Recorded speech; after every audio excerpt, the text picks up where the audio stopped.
otherwise to introduce our speaker this morning.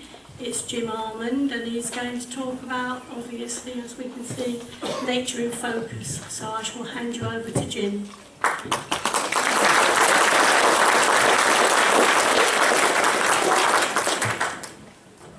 What a big audience, wow. I'm used to little church halls with 20 or 30 people sort of smiling at me. Well, you're all smiling, that's good. And if you're not, I'm going to hopefully here and there make you smile when you look at all these lovely examples of nature in focus.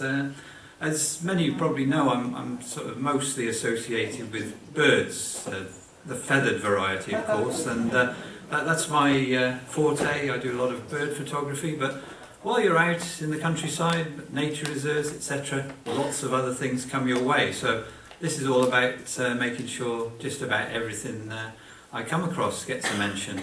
And well, it has to be said, isn't nature wonderful? And it is, and hopefully you will appreciate it all as we go through the talk.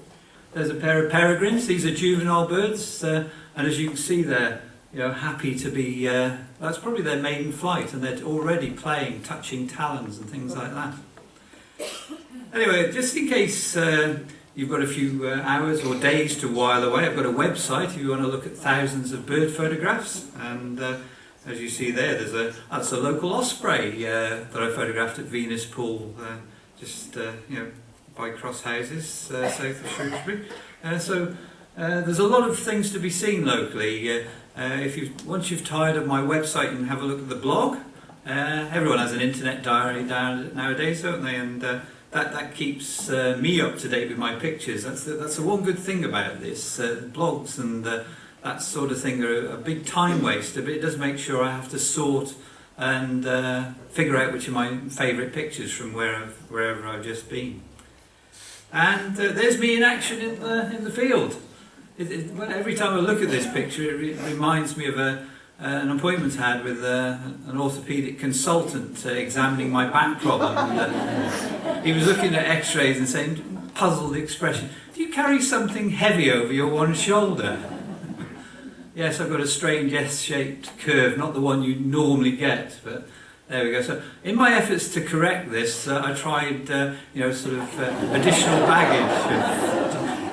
Just made matters worse. Someone's asked me already about that shot while I was... that's actually Chanonry Point in Scotland. Fantastic place if you're up there for dolphins and the like. And I'm going to start with dragons and damsels, because part of the theme of this talk is you don't need all that long lens equipment. You can get away with a mobile phone nowadays, or a short landscape lens, macro lens. Dragonflies and damselflies, some of these are taken in my own garden. They're very obliging, very photogenic, and you can learn all about them. And that's the beauty of nature photography. Don't just photograph creatures, you must find out what you photographed. So there is your next challenge, and in doing that you learn so much more about them. This is large red damselflies. It's always the first on the wing, usually in April, and these were taken in my garden. This is azure damselfly, and you notice this is one of the things with insects. They're a bit more, they're less restrained than humans. The first thing they have to do when they're emerged and ready, for adult life, is to procreate. So they immediately, as you see there, engage with each other, and you sometimes get the feeling that you know that they're in love. It's not just lust. These are common blue damselflies. They're a bit of a problem, for identification. You have to look at a certain mark on the thorax or the abdomen of the males is the easiest way to do it, but the females are always a little bit more tricky. But the more you see them, photograph them, the more you'll understand, the species name. And there we are. That's how large red damselflies make love, if you like, and. That's the male up above. He's sort of energetically, what you're not about to see is forcing the female further and further down. They sometimes get drowned, would you believe? This is no way to treat a lady, is it? And she's laying her eggs underneath that lily pad where they'll be nice and safe. So they are. There's sex in the garden with a couple of large red damselflies. And Shropshire has probably about 18 breeding species, and I've photographed them all. I won't show them all here, but you need to go to different habitats to see them. This is the white-legged damselfly, and you'll only find these, initially anyway, on the River Severn. So these prefer sluggish, moving water.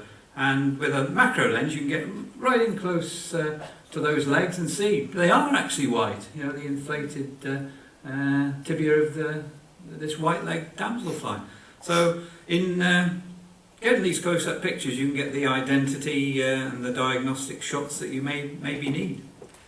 Moving up in scale, this is another one that emerges from the Severn, all around Shrewsbury. Even you probably find them off the county ground here. So late April, early May is the time that these emerge. It's all down to the weather. This is clubtail, the clubtail dragonfly, and you can see that swollen tip to the abdomen is what gives that its name.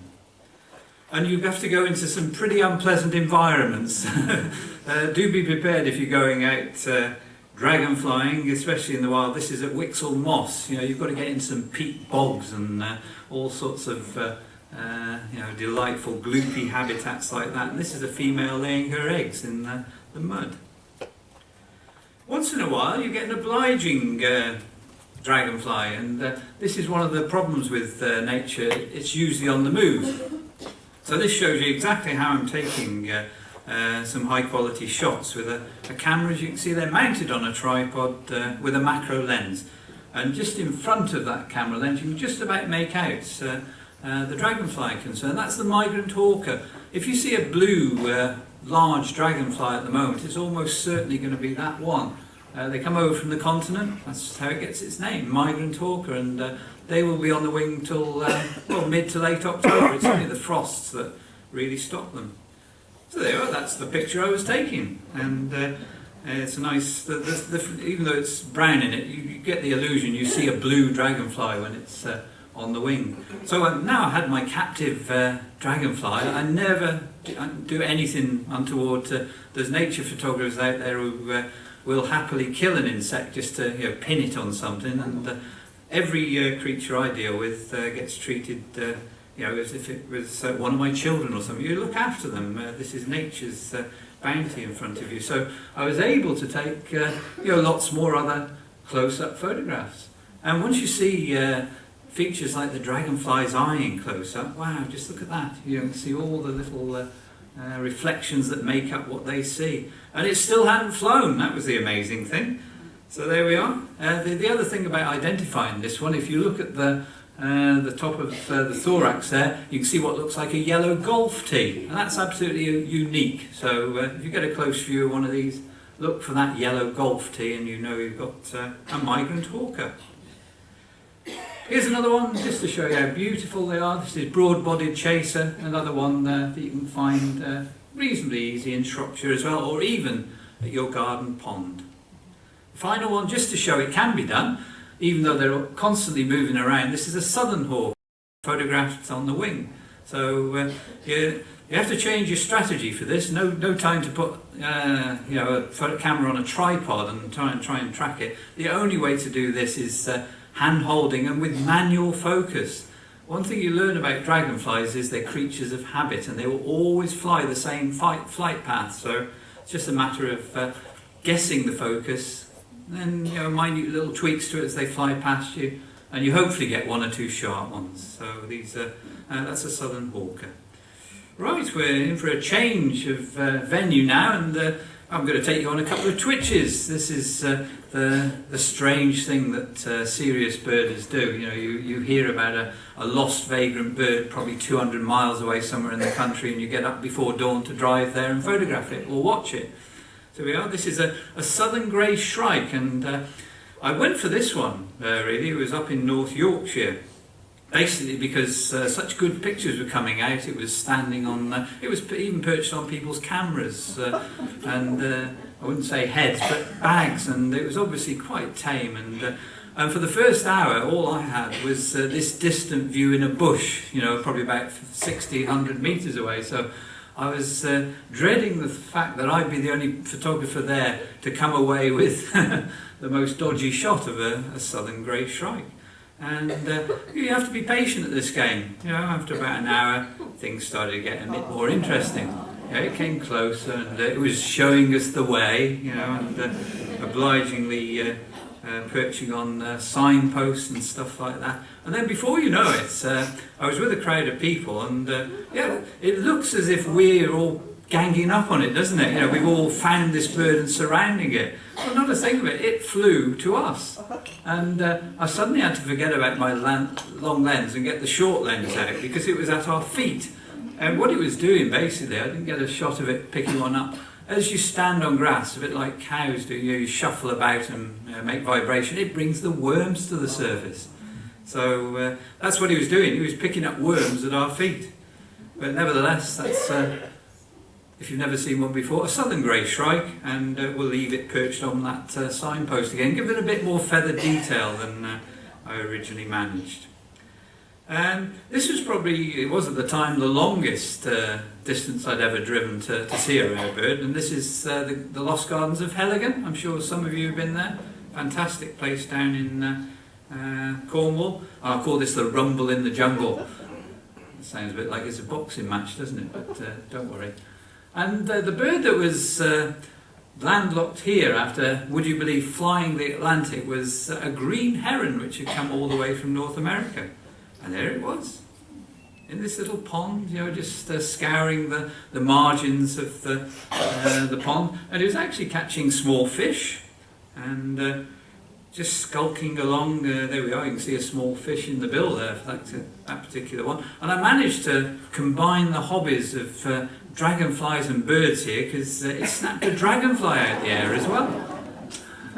That's amazing, isn't it? I should have preceded that with the southern hawker picture, because that's what he's got in his bill, and I could have kidded you on, couldn't I, that flight shot I took was just before it was doomed to go down the throat of a green heron. A very attractive bird, nowhere near. These are much smaller than our grey herons, so that's actually perched on not a very large rhododendron bush, and perfect pose really. That's a nice shot for for a bird to carry itself when they just look over their shoulder and give you that view. And one more shot before it flew away. It looked a bit surprised.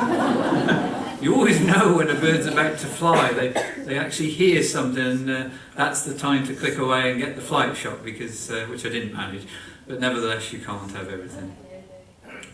Now then, some of nature, all of nature, I believe, you go out there to sort of find it randomly and enjoy it. But there are nature spectacles, and I'll show you one or two that happen either as a sort of consequence of nature, or here human intervention in keeping or maintaining the red kites. If we go back 20 years or so, red kites weren't as common as they are nowadays. You see them flying over Shrewsbury. They're quite a widespread bird in the south of the county, and spreading in the north, east to west as well. So red kites are everywhere, but we've forgotten now that part of their recovery was the establishment of feeding farms. This is Giggreen Farm over in Wales, which it's only a short drive away, and if you've got a medium-sized telephoto lens, it's a great place to get flight shots of flying meat. I don't know if you've ever done that before. That's probably the best flight shot I've ever taken, I think. It's absolutely perfect. And it's a bit like, everything works to a clock there. They do the set feeding at 2:30, whatever it is. So you know it, you arrive there with plenty of time. The birds know it, you'll find them all perched up in the nearby trees. And as soon as the meat's on the ground, and more importantly, the tractor and human has disappeared, then in they come. These are wild birds, it's not a circus show. You can get a no-show, but realistically, it's usually something like 100 to maybe 200, 300 red kites. It's an overwhelming spectacle. It's what do you do? It's so many birds, which it's always good to get the overall picture. The short focal length lens will give you this kind of image where you see them all, but then you really need to get in on the individual birds. And yes, it's a somewhat staged environment, so it's not pitting your wits against a wild bird that could totally disappear. You get lots of opportunities, though. That's the idea. And if you want to practice your flight photography, then this is as good a place as any to go. So underwing shots, but of course the shot that everyone likes to try and get is the upper wing. It's always more attractive, and there's always a moment just before they fly to the, dive to the ground to pick up a piece of meat, where they do this incredibly acrobatic twist in the air, so you get some fantastic moments showing the beautiful plumage, that reddish brown tail, and the rest of it, absolutely gorgeous. So these are red kites, and they basically save energy. Hobbies do it with dragonflies; they eat them on the wing, but rather than picking up a piece of meat, and you notice that sort of buzzard just standing timidly there. There's a so-called pecking order. The buzzard won't touch anything until the red kites have eaten. So they grab a piece of meat on the ground without actually landing, and then they fly off with it. And then you see it's still clutching there. Maybe not the same bird. This is a composite, succession.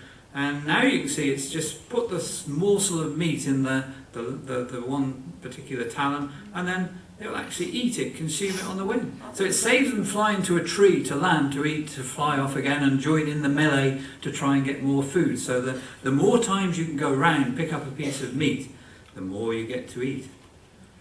And I'll let you into a secret, because I'm not a great fan of giggering type places for photography. I like the birds out in the wild. I'd gone because this particular winter there was a black kite in residence there. It had been attracted by all the other red kites that were regularly there, but joined in the feeding as well. So this is a very rare bird in the UK. It is a totally wild bird, as you see there. It's grabbed a bigger portion of meat than, or is it fat? I think this poor bird got the sort of the bits that were left, rather than the choice bits of rump steak which they allegedly put out there. So there's a black kite for your money as well. And there's the poor buzzard. He can now probably have a go at his tasty pickings.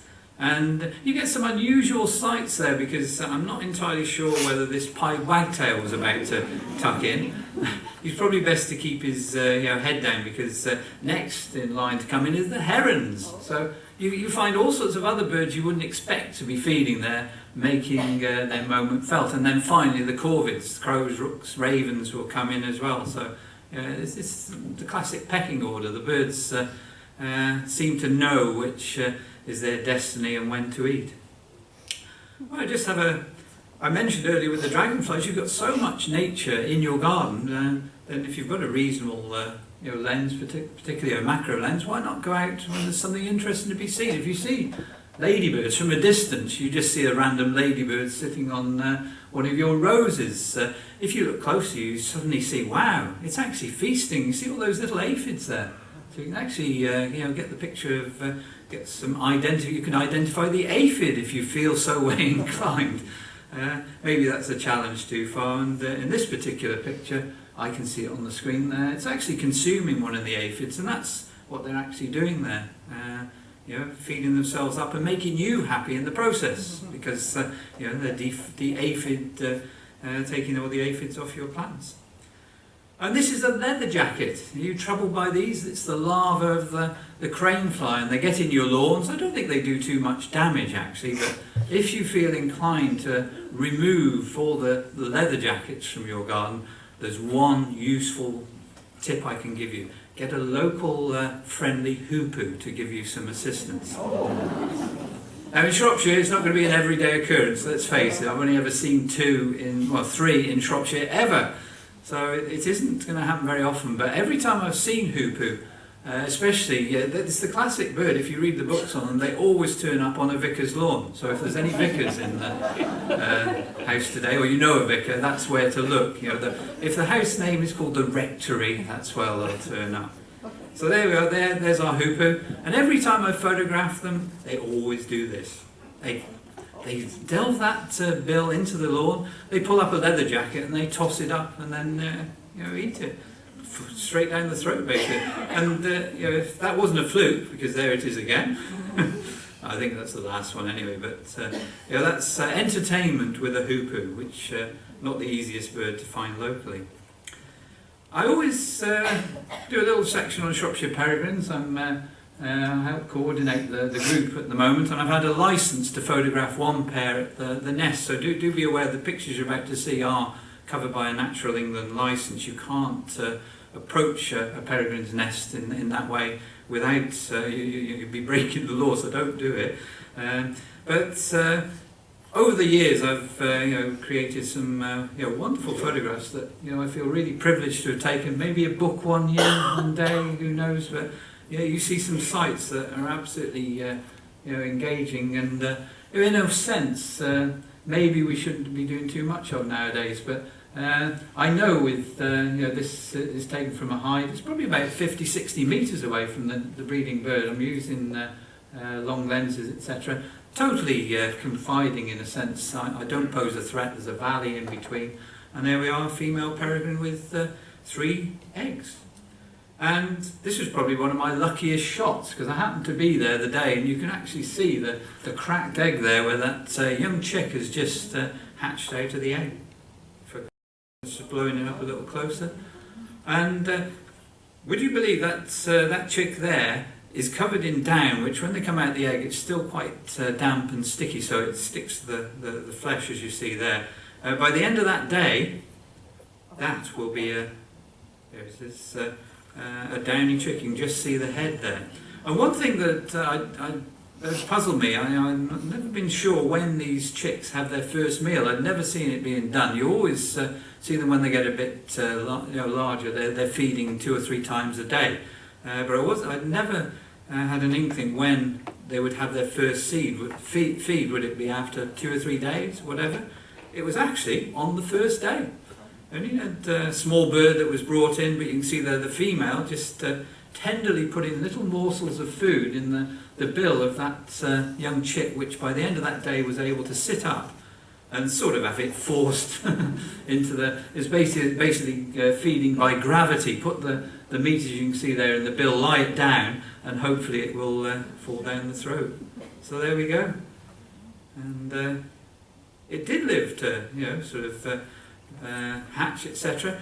I put this in really, it's one of those photographs that makes us realise that we have a truly wild bird, and we do things that enter its world. There's a lot of issues nowadays with pigeon fanciers and people who have ornamental doves. The peregrine doesn't distinguish between a pet bird and a wild bird. They take an easy bird, like a lion would always take the easiest prey. So there's a lot of, how should we say, lobbying for peregrines to not be protected anymore. But this bird is as they call it, an apex raptor. So they're at the top of a food chain, and it's very important that we do recognise their importance in the environment. But yes, if you do keep ornamental doves, they can be, destined to doom the hands of a peregrine.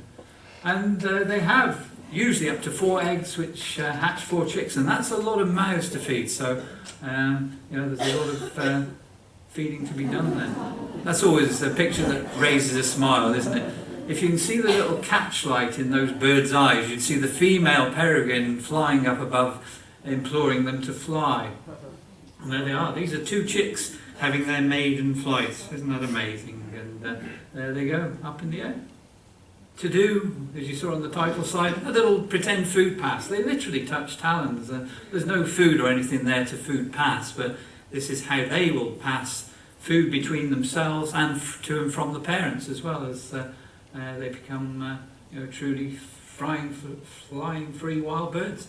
And there's a just fledged juvenile. Totally different plumage pattern. They have a browny buff sort of chest, and the streaking is down the body. So you remember that pattern, and you can confidently announce to your friends while you're out bird watching, oh, that's a peregrine that's perched over there. Oh, and it's a juvenile. You'll know the difference in plumage. Let's have something a bit more, how should we say, genteel now, and butterflies. That's a small copper, but it's not the traditional angle you take. Generally, most people take the upper wing of butterflies, but I'm going to encourage you to take arty shots like that. It's nice to see a small copper from a different direction. This is a small heath butterfly, and you generally tend to only ever take the closed wing shot because that's all you ever see. This butterfly never opens its wings. It just, once it lands, the wings are closed firmly, as you see there, but still not a good reason not to photograph it. This is silver-studded blue. I'm sure the keen nature lovers amongst you will know that these breed, and there's a little colony in the north of Shropshire at Prees Heath. So if you want to see, and you see all those tiny little, they're actually blue, those little granules in the black spots, that's another diagnostic feature of this particular one, the silver-studded blue. And this is a common blue. It's not all blue because this is the female, and I was trying to photograph and see the range of patterns in female common blue butterflies, and they go from being off blue, as you see there, and quite a bit of brown, to being completely brown. And that does cause a bit of confusion because of course there are, and this sounds a strange thing to say, brown blue butterflies. There is a couple of butterflies which will have you going if you see an all brown butterfly. That could be mistaken for one.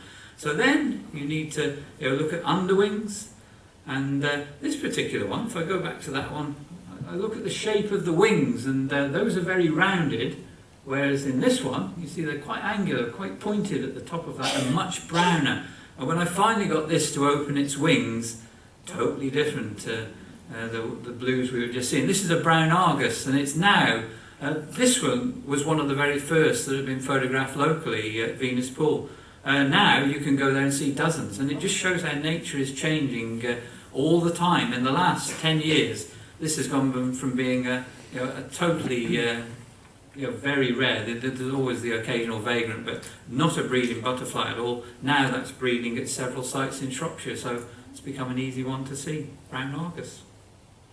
And of course there's others you can go out to see. This is white letter hair streak, not an easy one, but you don't tend to find them on the trees, elm trees if you can find them that they associate with, but they're often more likely to be seen carrying nectar away from the brambles that may be growing at the base of them, so there's an opportunity to get white letter hair streak. And a brimstone, one of the first butterflies to be on the wing, and there's one clinging to a bit of vegetation. And you notice with the rear legs there, and you often wonder when you see spiders and flies clinging to the ceiling, how do they do it? They all have different mechanisms, but you can't quite see it on the big screen, I don't think. There's two tiny little hooks that come out the base of those feet, and that's what they literally cling onto the stem with. They're quite light as well, so there's no sort of stress in holding that position. But you can see all the little features that keep them suspended. I have been known to twitch butterflies. You won't find these locally, but it's if you're in the right area with limestone, they're fantastic to see. This is the Adonis blue, probably as the name implies, the clearest blue you'll ever see. And the Chalk Hill blue. This is another limestone lover. And that's a much more, as you see there, steely grey blue, but quite attractive nevertheless.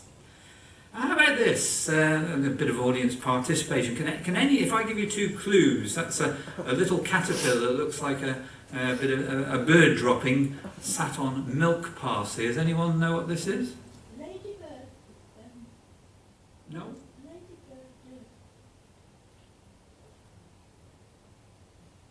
Ladybird. No.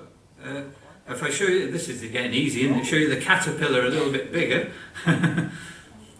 Oh, I thought someone clever might have got this. How about the Norfolk fens?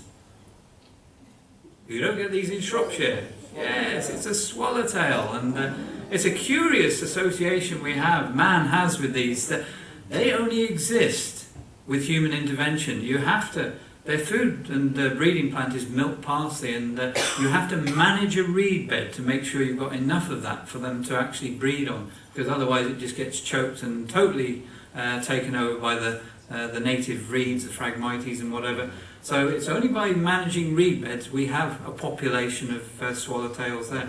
And the knowledgeable and astute who are looking at that, but that's Verbena bonariensis. He's photographed that in a garden, so, which I did, which is adjacent to a reed bed, but I finally got one on a marsh thistle as well, which is the proper way to do it. So that's swallowtail butterfly in Norfolk. This is a local one of the earliest on the wing, and basically lots of these fritillaries look very similar. This is the pearl-bordered fritillary, and if you photograph the upper wing or look at the upper wing, they all look the same. So you need the underwing, and this is the pearl-bordered fritillary. If we it gets the name for those white little marks at the top of the wing you can see as we look at it, and there's one similar white pearl in the middle of that wing. So pearl-bordered fritillary has that sort of pattern. Just remember there's not many pearls apart from at the border of the wing. This is the small pearl-bordered fritillary, which looks exactly the same on the upper wing, and this is the upper wing appearance, underwing. So you see the difference? Yes? It's totally different, and it's only by looking at and photographing that underwing that you'll be able to identify it. And there we are, there's two mating, which just sort of show it's not just dragonflies, butterflies are up to it straight away. Let's go fishing.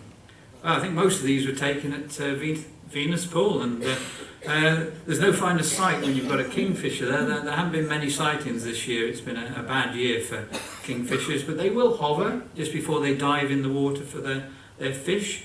I've not got them diving in, but I've got them coming out, often fishless. It does make a nice shot with all the droplets, doesn't it? And there we are, a close-up of kingfisher emerging from the water. And if you want a tip on how to photograph a bird that frequents a particular post or stick or branch or whatever, then pre-focus on the branch, and you need your camera mounted on a tripod obviously so it doesn't stray from that, and just basically then wait for the bird to fly in, and then fire a burst with your camera using a cable release the moment you see the bird approaching from the corner of the eye. And you'll get a few of it not there, and then a few with it settle down on the perch. But in between you get the moments when maybe it's landing. That little bit of action as it lands on the post. Sometimes, as you see there, it won't have a fish. Other times it'll come the other way and not have a fish. But maybe eventually you get one when it lands with a fish. So just keep firing away, and you will get the shot in the end. Yeah, I thought I wouldn't do it this time, but I showed you the full sequence in the last time I was here, and you'll always remember it, won't you? It took about 2 minutes to swallow this large fish. Yes, this great crested grebe did actually swallow that fish. You might need to look away because I'm going to show you an even bigger fish going down the throat of a heron. And yes, it's quite grisly things you see. This is a much larger roach, and this didn't take 2 or 3 minutes. This took about half a second. It literally flipped the fish up and back with the head, and there it was down the throat. You can see the tail there gone. And you just see a bit like a pelican. Once a heron has a big meal, it just the throat just becomes incredibly open, and down the hatch it goes. And I was watching these two little pied wagtails watching that scene, and you just wonder what they're thinking, don't you? I'll tell you what, they wouldn't want to get too close. I've seen moor hens and all sorts of things disappear down the throat of a heron, so I'll spare you all those ordeals. Here's a few other birds. Fish. There's a few little egrets at Venus Pool right now, so if you want to enjoy seeing birds like that and what they do, there's one picking up a fish. But that was easy. I was trying to get the moment when they actually toss and swallow that fish, and there it is, about to, same way we just saw the heron do it, but much quicker, and down the hatch. You see those moments when the bill is literally, the fish is tossed in the bill, and little water droplets just before it goes down. And there we are, that shows the effect quite nicely. And these are sticklebacks, believe it or not, so it just shows how small these fish are. You can just about see the spines on that particular one. Now that's a cormorant, and that is the small, that stickleback is about 1 inch long. I planned that photograph, I was watching this stickleback, and there we go. It's a shot you can't plan for, isn't it? It's one of those moments where you just click as the cormorant surfaces, because they do this instantaneously. You've got time with an egret or a heron. They'll hold the fish for a while, align it, and then toss it. With a cormorant, it swallows that fish the moment it breaks the surface. Is that a fluke? No, I've done it before. Yes, there we are. Another tiny little stickleback going down. Here's a quick trip to Scotland. What time have I got till? About 11:30, is it? I'm just keeping an eye on the time. Yeah, okay. Just one or two of the Scottish speciality birds, and there's no finer one than crested tit. You need to go to the Scottish Highlands to see these. You will not see them anywhere else. And look at that lovely crest. It can't be mistaken, and the black and white patterning to the head with anything else. So you can see these all year round, but probably the best time to see them is in the winter. I've never actually been during the winter months, but you'll find them on the snow, and they'll come to feeders, and they're very engaging. The only time they are difficult, they seem to disappear, is during and just after breeding, but nevertheless they are quite easily found if you're in the Grantown-on-Spey, Lochgarten area is a particularly good area, but generally in the Highlands of Scotland. And there's a special crossbill. We have common crossbills in Shropshire, but some of the Scottish crossbills are much more sort of imposing and impressive birds. And just look at the bill on that one. This is called the parrot crossbill, because it really has a bill probably twice the size of our common crossbills. Nevertheless, I was lucky there. This is the moment you hope will happen. They're usually at the top of conifers feeding on the fir cones, which they prize apart with that particularly shaped bill. But they have to come down to drink, so it's very important that you loiter by puddles when you're in a woodland. You know sometime something will come down to feed. And if you're in Scotland, you've got to do some walking. You might as well go up to the top of Cairngorm.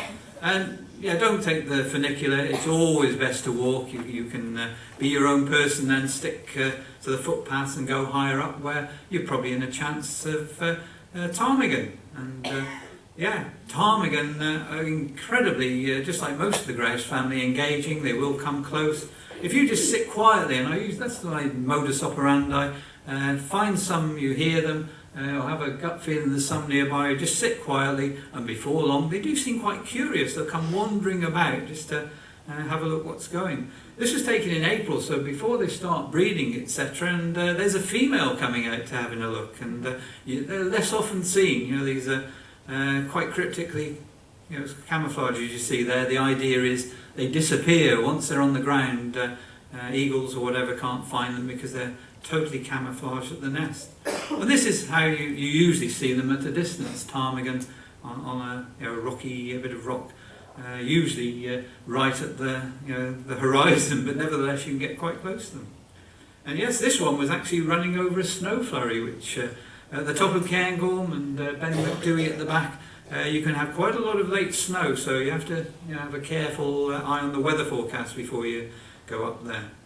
And if all else fails, if you're feeling a little light-headed on the way down, they've got a defibrillator, and they can look after you. The way out is not via an ambulance, I can assure you. Capercaillie, for many years this was the only photograph I'd ever taken of a capercaillie. It never went anywhere, this one. It was quite obliging. And then, I think it was 2013, my lucky moment finally came, and I had this rogue capercaillie, as they're called, and it was pretending to lek. There was no other capercaillies there, but it was just wandering around, clucking away. And it's funny how a bird so big, has this strange, misguided thing that it can hide behind a tree. Just doesn't work. When you're as big as a turkey, you need a big tree to hide behind. But nevertheless, capercaillie in all its finery.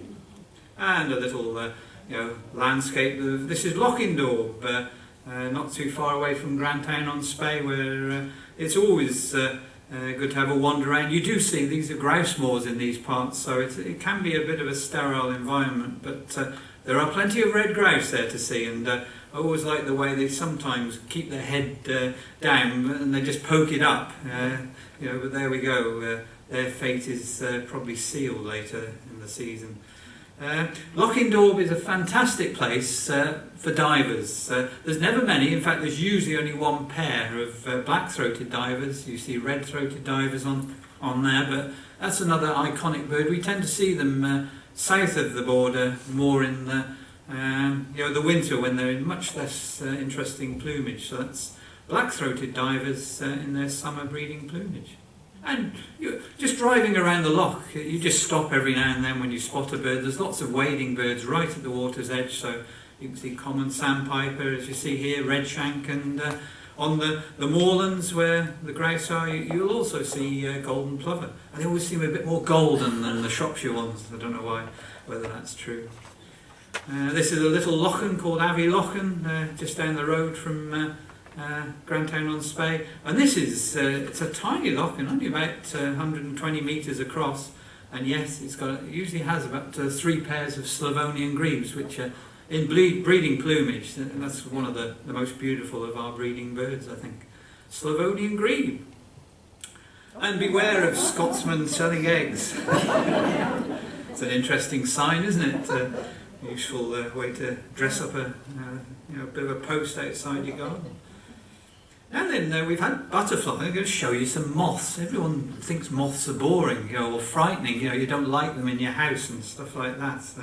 This is a ruby tiger moth that I found and photographed on Wixell Moss. It's a day-flying moth.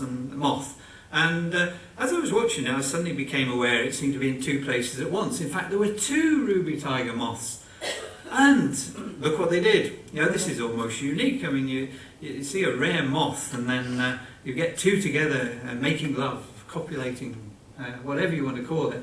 It's a wonderful sight to behold. And I put these pictures on my blog, in amongst my birds, and I thought, well, that's the end of it. No one will look at them or ever see them. And I think it was about 3 years later, I had an email from a North American publisher saying, we've seen some pictures of your ruby tiger moth mating. Could we buy some for a book we're producing? So I said, yes. I mean, this was a $50 payday, and the book was destined for a children's guide to insects, I think. So I said, well, it'd be really nice if you could send me a copy of the book as well. So they did. There we are. Insect World, moths. And I love the text. She gives off a scent. A male moth smells her. He is miles away. He flies to her. They mate. Isn't that serious stuff, eh? No more birds and bees and cabbage bushes and... yes. And then, do you realise attractive moths, this one maybe isn't the most attractive, are in your garden all the time. Sometimes day flying or day resting. This is the eyed hawk moth, and on some dactylorhiza orchids in my garden, and not flashing his eyes, but nevertheless they're the most impressive moth. And this, if you've got fuchsias, is the larva of the elephant hawk moth. And there's a fuchsia, and if I give you a middle finger, an index finger, to give you a sense of scale, that's how big these are, as big as your fingers. So they're pretty good as I got close in. I watched that leaf disappear in about a minute. They just go up and down, feeding like crazy. So you might not welcome these to your garden if you love your fuchsias, because they do defoliate them. But aren't you just wondering what the adult looks like? Wow. These are flying around your garden at night if you've got fuchsias, probably. It's the most attractive of the hawk moths that we get in Shropshire, certainly. So that's the elephant hawk moth. And yes, here's some different angles. If you almost looks like Dracula in the bottom one, doesn't it? Whoops, it flew away. Yeah, there we go. Destined to fly away. Iris cycloglossa. Well, this is an unashamedly, I put this in just to have a sort of icebreaker to wake you all up. Is anyone falling asleep out there? No? I have this in my garden. It comes from Afghanistan. I've never been there to photograph it in the wild, surprisingly. I don't think anyone would be mad to try and find this in the wild now. It's a wonderful Juno iris, and Junos have taken me all around the country, and nowhere finer than Kew Gardens, where this is part of their national collection, where they have some Juno iris. But I want to share with you a little trip somewhere in the gardens at Kew, where they at the time then, I'm not sure if these are still there, they had lots of the works of Henry Moore, and this is Mother and Child, and Tony Hall, the curator, took me there and said, what a fantastic statue, but I'm taking you here, Jim, to show you this seat. So never mind the statue, I'm going to show you this seat, and one of the nicest inscriptions I've ever seen. So here we go. In loving memory of Fiona Neat, who loved these gardens and came here often, and of Francis Neat, who didn't.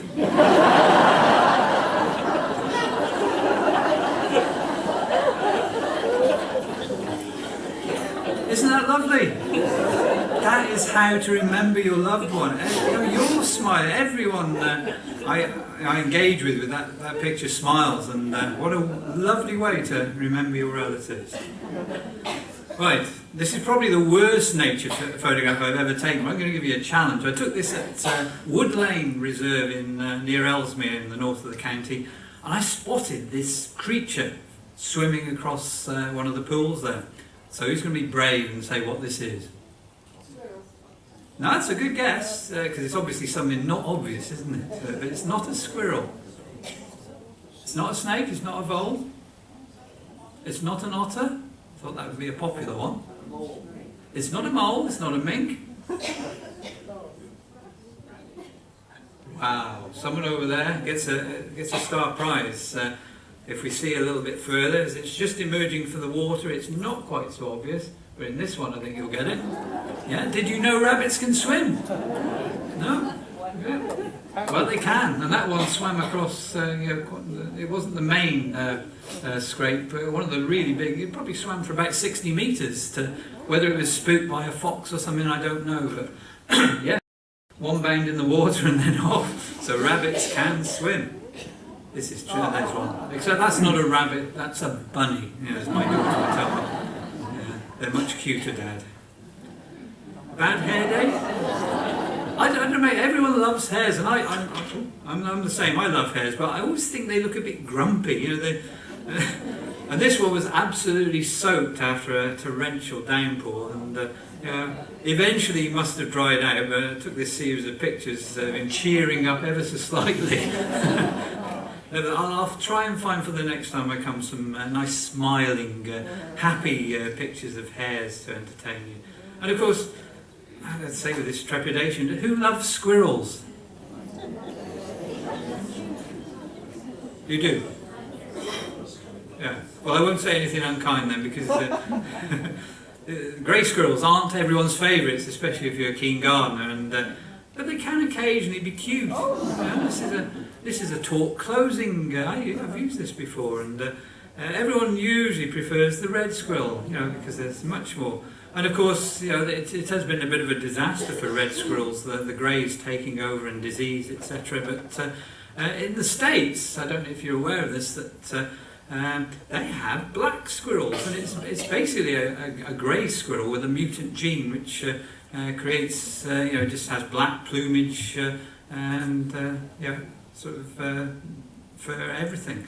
So over there you'll find that these black squirrels predominate, and these have been introduced accidentally in Cambridgeshire, I believe, where they're now causing a bit of a problem for the local grey squirrel population. So who knows, in 40, 50 years' time we might be having crowds of black, they look like neighbourhood pussycats, running around.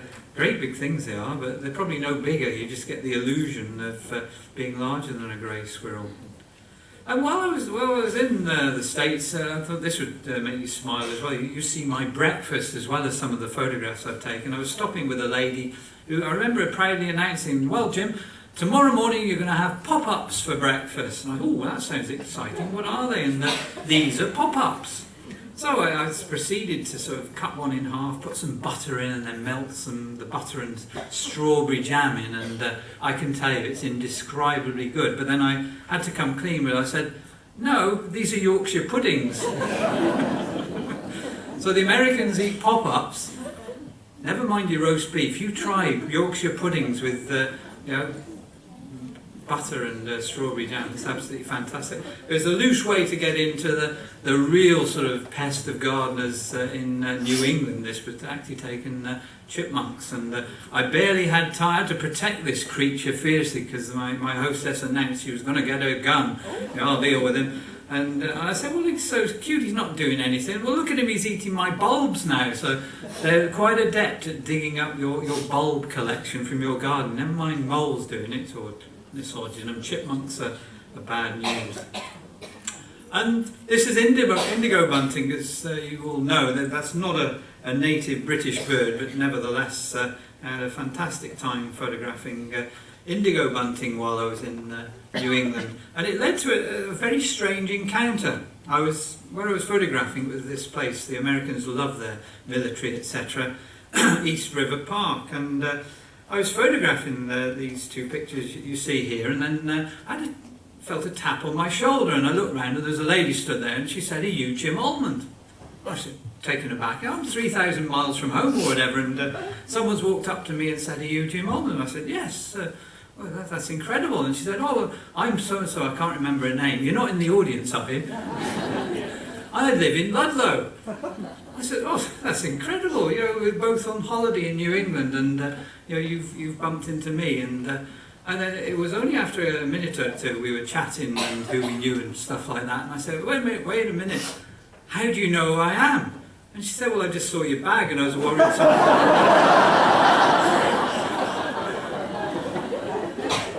you'd left it unattended." I'll have to do the Ludlow u3a. She might be in the audience. Incredible, isn't it? Here's just a few random photographs to show you that birds like their own reflection. I sometimes think they actually look at their reflection as if they're not. Sometimes they're feeding, but other times I think they're just admiring themselves. Maybe you get these moments where it doesn't matter if there's a few ripples. You get a slightly distorted picture. That was Little Grebe, the first one. This is a green sandpiper. Again, there's been up to 10 of these at Venus Pool. I don't want to advertise the place too much, else we won't be able to get in the hides, but it's pretty good at the moment, although it's very low water. A green shank, and there's a little egret. At the moment it's plunged its bill into the water to hopefully catch a small fish. Common snipe. That'd be almost okay for a textbook. Every angle of a common snipe in one picture. And this is a lovely blue sky day where the water there, these are all taken at Venus Pool, was giving you the snipe, nice reflection and in almost gin clear water.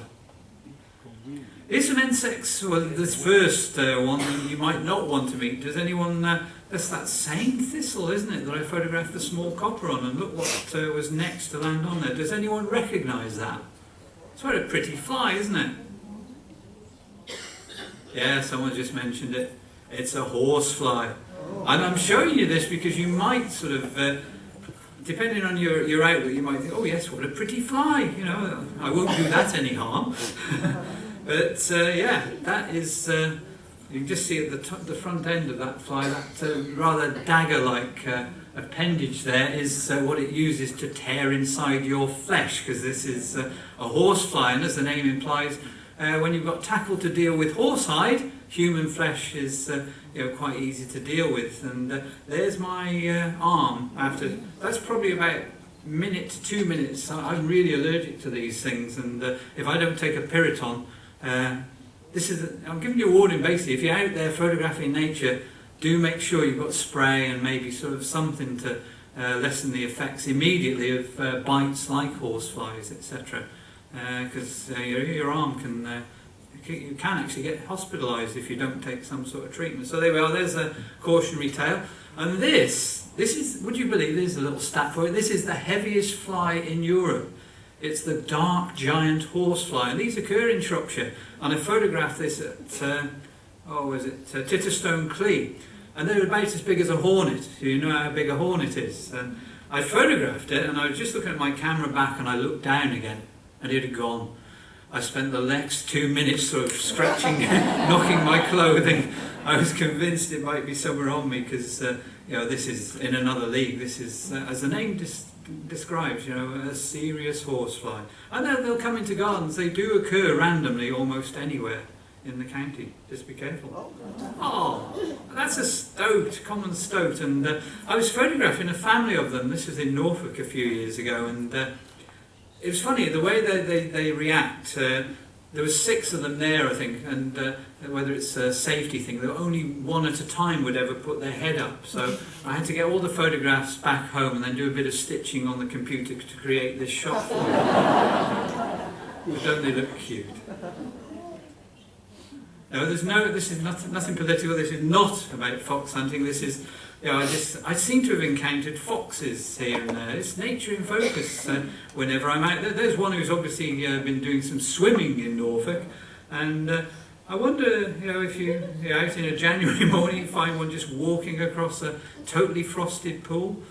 And the next one is possibly that one you saw right in Norfolk. It's one of those photographs that makes you smile, isn't it? Yes. Those avocets, the fox has no chance, I can tell you, because the moment he breaks covers, the birds can fly, they're quite safe. And this was a scary moment I had on Wixell Moss once, and yeah, it's one of those moments you stood there, you've got a camera, and you suddenly think, oh, there's a fox, I'll photograph it. And then you're lucky if you do, because they smell you and they're gone, aren't they? There's no way you normally get a photograph. So I got a photograph of this fox sort of looking at me, curious, and things took a slightly different turn then as I suddenly realised, fox is now running towards me. I'm on a single track road, I'm probably about 50 metres from my car, and the fox is closing in on me. And yes, he's got this strange sort of lopey sort of walk. He was sort of like running on 3 legs, and as I looked closer I could see blobs of saliva, sort of coming out of its mouth, and I thought, oh my God, rabid fox. I can't get in my car, what shall I do? So I basically jumped in a ditch, and as he came closer and closer I thought, well, I'll hit him with the tripod or something like that. I'll defend myself, anything. And when this sort of thing happens, to famous photographers in the field, they're trampled by a bull elephant, and they know that because they look at the camera. They find the last shot before that person died. If that had happened, here's the last shot I would have taken. But I'm here to tell the tale, aren't I? It's a damp squib, actually, because he just calmly walked past me. And I asked some of the locals there, have you got a mad fox around here? They'd never heard of it. It was just one of those strange, random things. Which brings us into the last little, bang on, I've got 3 minutes to go, and we'll just finish with another of nature's spectacles. And I don't know if any of you ever have been to this. What you can't see quite clearly is that's a marsh harrier over the reed beds, the salt marsh at the Dee Estuary, Parkgate in the Wirral. And we're going to have a flooded salt marsh there shortly, but even while it's going on, that fox, I didn't get the moment, was jumping up to try and catch that marsh harrier. Now that would have been a sight, wouldn't it? And this area is the only place you see the noble art of grass canoeing. What you can't see there is all the little drains and channelways get full of water, so you can actually, if you're brave enough, go out in your canoe.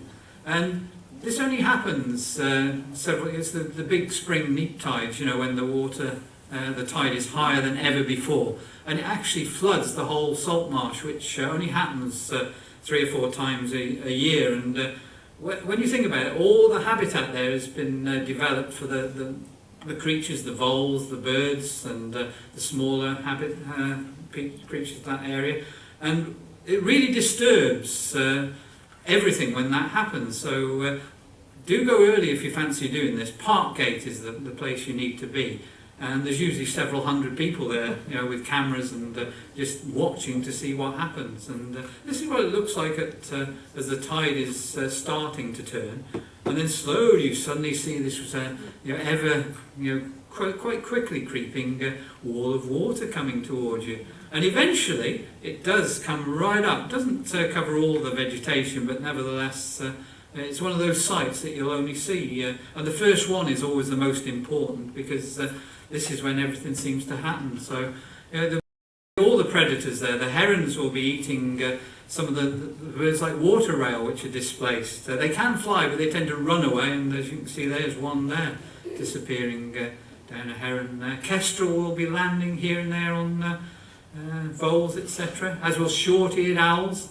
So it's a real sort of mixture of, there's a short-eared owl there taking a vole away, and a hen harrier. Where on earth can you see all these creatures doing these incredible things in the UK all at one session? It's hen harriers are quite rare anyway. And barn owl as well. And there we are, there's a barn owl carrying a vole off. So that's one of the spring high tides at Parkgate on the Wirral. And I'll just finish with a couple of short-eared owl pictures. They've got to be one of the most amazing of our and not always nocturnal owls. This is the one species that will fly in daytime, and give you, as you see there, quite a treat to see. So there we are. It's 10:30. I'll leave you with a nice Scottish sunset on Mull. There we go. Thank you.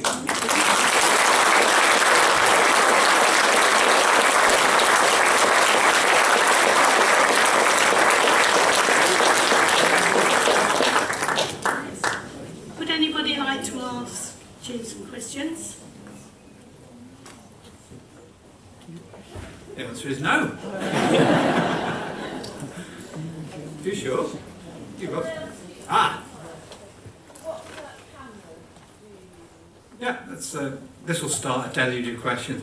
I personally, I use several cameras, but the one for all my bird photography is a Canon SLR.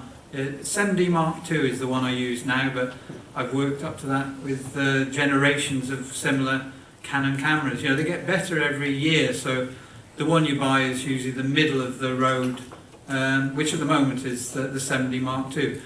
About £1,000, that might be too much, but when you consider the amount of pleasure you're going to get out of using it and the quality, don't buy the budget SLRs. They're not good for nature photography, because you'll see in some of the pictures where you rely on a lot of images in a burst, 10 frames per second maybe, to get that shot different to the rest. It's only the better cameras that will give you that, and the speed to cope with processing it. So that's the camera. The lens, for bird photography, minimum 400mm focal length, ideally a bit longer. For macro work, you can use a landscape lens, anything you can close focus on, but dedicated macro lenses are even better. They're a bit more pricey, but the other way, use your mobile phone. You get some fantastic pictures, and particularly video nowadays, that they are incredible. Thank you. I'd like to, with you, thank Jim for his wonderful photography. I think it's a beautiful hobby. It gives us a chance to go somewhere else instead of living the everyday life, of actually seeing how wonderful each insect, each bird can be in their own environment. So once again, I'd like to thank Jim, and I hope you would join me. Thank you.